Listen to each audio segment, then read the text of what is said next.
It was a freezing January night when the quiet of a small Romanian neighborhood was ripped apart by the sound of sirens.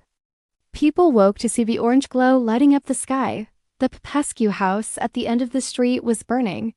Neighbors rushed outside in slippers and coats hastily thrown over pajamas.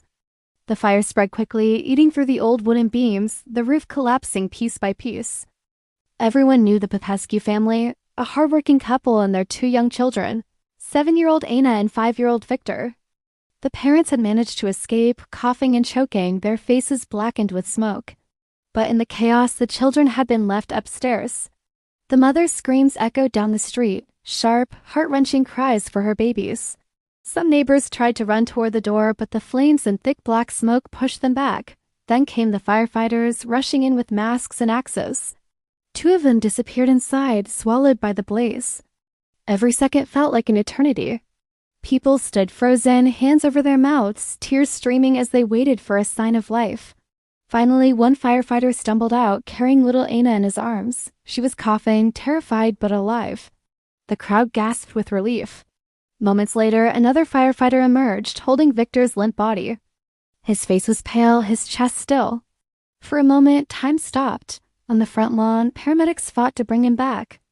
Compressions, oxygen, voices shouting commands into the night. His mother clung to her husband, screaming his name. And then, a small cough, a faint cry. Victor was breathing. The street erupted in tears and cheers as if the whole neighborhood had been given back its child. The house itself was lost, reduced to a skeleton of ash and smoke. The Popescu family owned nothing but the clothes on their backs.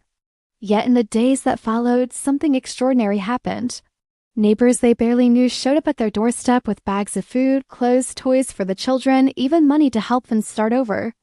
A retired carpenter offered to help rebuild their home. A teacher from Anna's school organized a fundraiser. What had once been just an ordinary street became something else, a family. The fire destroyed walls, furniture, and photographs, but it also revealed the strength of compassion that had always been there, waiting to rise. For the Popescu family, survival came at a terrible cost.